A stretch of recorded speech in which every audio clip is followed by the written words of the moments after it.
Thinking about building a new home, but you're not sure if it's right for you? Let's talk about the pros and cons of new construction.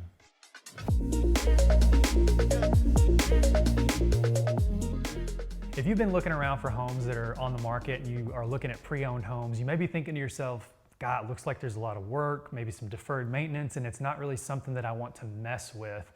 Well, the new construction may be right for you. I want to start with some of the cons and get those out of the way when it comes to new construction.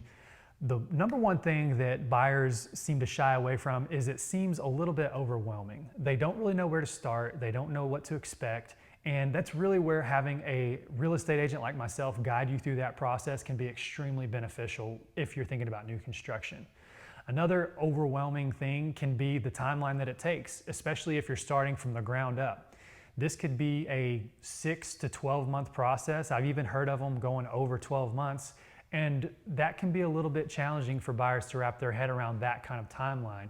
However, I've always seen that on the back end, you look back and it went way faster than you expected. Another con of new construction could be that newer homes might be a little bit more expensive. So depending on what your budget is, maybe that's something that's kind of holding you back. However, in recent years, we've seen that builders are offering great incentives whenever it comes to new construction because their goal is to sell those homes and get buyers into homes. So they're offering things like closing costs, they're offering rate buy downs.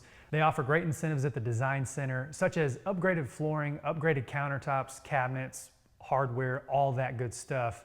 And that can actually work out to your benefit. Last on the cons list is going to be customization or lack thereof, depending on which builder you're working with. Most builders are going to have their templates, their models that they work within, and you're going to be able to pick things like your color, your floor options, some of the different finish outs, but you're going to have to work within certain templates that they give you, and that can limit what you want unless you're going the custom home route, which obviously comes with a totally different price tag. Now that we've talked about some of the potential challenges with new construction, let's talk about all the great things whenever it comes to building your own home. First and foremost, you're getting something that's new. It's not something that's been lived in and has other people's problems attached to it. You're getting something that's warranted by the builder.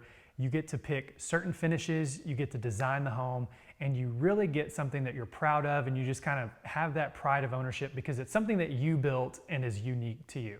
One of the other great things about new construction, especially if you're coming from an older home, is just the upgrade in building practices. I know some people say that new construction can be a little bit cookie cutter and they don't build them like they used to, but I think that's a good thing. You don't have air leaking through windows, you don't have lack of insulation. There's great things about new construction and current building practices that ultimately save you money each month. Another great thing about new construction is all of the modern technology that comes along with it. Whether we're talking about the infrastructure that the developer puts in, which may be high-speed internet or fiber, or if we're talking about things inside the home like Wi-Fi capable devices, Wi-Fi capable appliances that maybe if you have an older home, you don't necessarily want to just go drop $2,000 or $1,500 just to put that stuff in.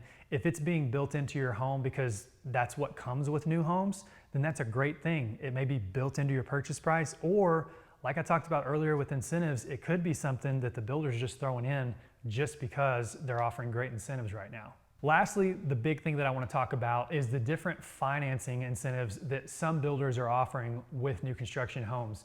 Whenever you get a mortgage for a pre-owned home, most lenders are kind of limited on what they can offer. However, if you're working with a builder's lender or a preferred lender partner of certain builders, they're able to offer amazing incentives. And we kind of touched on this, but I want to go a little bit more in depth. Some of this could be stuff like interest rate buy downs, which in today's current environment, if you can get your interest rate bought down at the expense of the builder, that is huge.